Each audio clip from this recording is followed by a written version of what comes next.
नमस्कार, माझं नाव अर्चना. डान्स आणि फूड चॅनलमध्ये तुमचं स्वागत आहे. तर आजची आपली रेसिपी आहे पौष्टिक असे हिरव्या मुगाचे लाडू. हे लाडू तुम्ही मुलांना टिफिनला दिले ना तर टिफिन आपला संपून येतील याची गॅरंटी मी देत आहे. कारण हे लाडू अगदी मस्त होतात, छान होतात आणि मुलांना तर खूप आवडतात.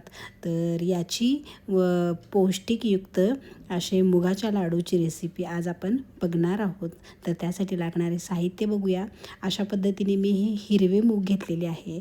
तर तुम्ही आपले दुसरे मूग डाळसुद्धा घेऊ शकता, मुगाच्या डाळीचीसुद्धा करू शकता. तर अशा पद्धतीने मी हिरवे मूग घेतलेले आहेत 2 वाटी आणि 2 वाटीला पाऊण वाटी तूप घेतलेलं आहे. त्याचबरोबर काजू, बदाम, पिस्ता आणि 1 वाटी गूळ आणि त्याचबरोबर आता हे आपल्याला काय करायचं आहे, मूग छान पद्धतीने भाजून घ्यायचं आहे.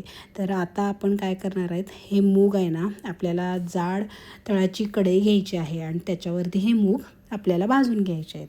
तर सर्वप्रथम आपण काय करणार आहेत, हे मूग आपण काय करत आहेत, अशा पद्धतीने एक 4 ते 5 मिनटं हे मूग छान असे भाजून घ्यायचे आहेत आपल्याला.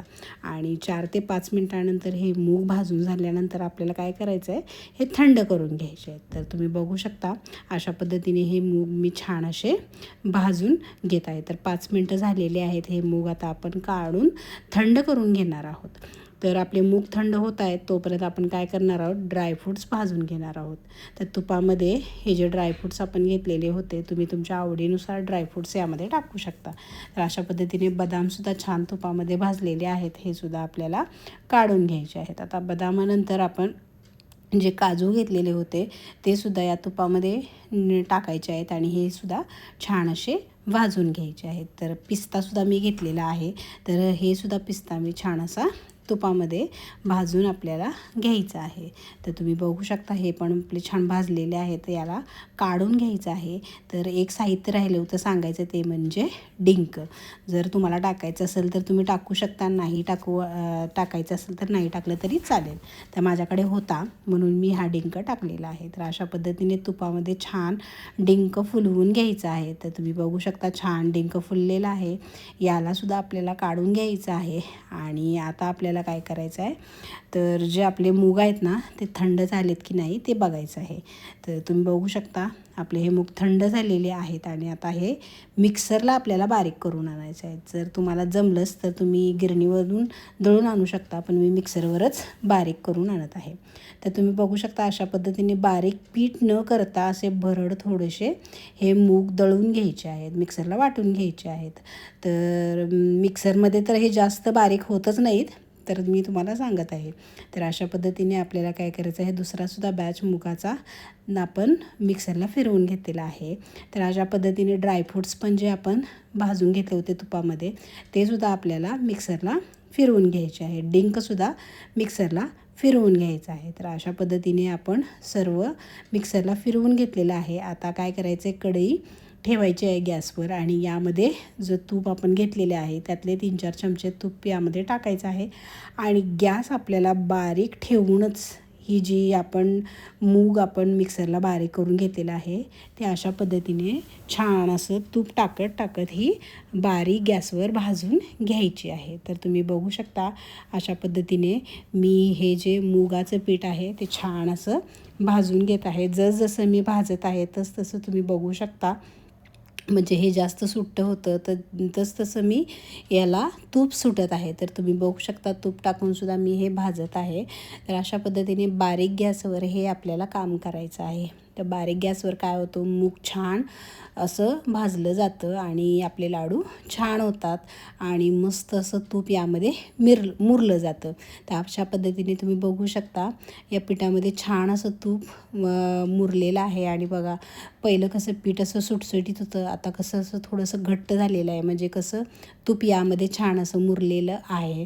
तर तुम्ही बघू शकता बारीक गॅसवरच मी हे जे मुगाचे पीठ आहे ते छान असं भाजून घेत आहे. तर तुम्ही बघू शकता अशा पद्धतीने मी मूग हे भाजून घेत आहे. तर थोड्या वेळाने बघू शकता तुम्ही असं हे झालेलं आहे. तर मला मिनिमम एक 10 ते 12 मिनटं या मुगाचे पीठ भाजायला लागलेलं आहे. तर आता हे पीठ भाजलेलं आहे, आपल्याला याला थंड करून घ्यायचं आहे. तर याला आपल्याला काय करायचं आहे, थंड करून घ्यायचं आहे. म्हणजे थोडंसं कोमट असतानाच यामध्ये काय करायचं आपल्याला गूळ टाकायचा आहे आणि जी ड्रायफ्रूटची पावडर आपण केलेली होती ती टाकायची आहे, वेलची पूड टाकायची आहे. तर अशा पद्धतीने तुम्ही बघू शकता हे सर्व मी यामध्ये टाकलेलं आहे. आणि यामध्ये थोडंसं काय जे आपलं आपण पीठ जे होतं भाजून घेतलेलं ते थोडंसं कोमट पाहिजे, म्हणजे कसं गूळ यामध्ये छान मिक्स होतो, म्हणून थोडंसं गरम पीठ लागतं. जर तुमचं पीठ कोरडं झालं असेल तर तुम्ही मिक्सरलासुद्धा फिरवून घेऊ शकता. तर अशा पद्धतीने तुम्ही बघू शकता मी मस्त असे हे लाडू वळवून घेत आहेत. बघा किती मस्त असे हे लाडू वळत आहेत सहजरित्या. अगदी छान होतात हे लाडू, मस्त होतात आणि खायला तर अप्रतिम हे लाडू लागतात आणि प्रोटीनयुक्त हे लाडू आहेत. तर मुलांचे आता टिफिन म्हणजे स्कूलसुद्धा चालू झालेली आहे, तर मुलांच्या टिफिनसाठी तुम्ही अशा पद्धतीचा एक लाडू मुलांना देऊ शकता आणि मुलांनासुद्धा हे खूप आवडतात. तर अशा पद्धतीने तुम्ही बघू शकता, अशा पद्धतीने हे सर्व लाडू मी करून घेतलेले आहेत. तर तुम्ही बघू शकता अर्धा किलो मुगामध्ये हे 30 लाडू तयार झालेले आहेत. तर अशा छान छान रेसिपीज जर माझ्या तुम्हाला बघायला आवडत असतील तर माझ्या चॅनेलला लाईक करा, शेअर करा आणि सबस्क्राईब करायला विसरू नका. तर एक लाडू मी तुम्हाला तोडून दाखवते. बघा किती मस्त हा लाडू तयार झालेला आहे आणि तोंडात टाकताच विरघळतो हा लाडू. बघा किती मस्त हा लाडू तयार झालेला आहे. तर अशी ही रेसिपी तुम्ही ट्राय करू शकता.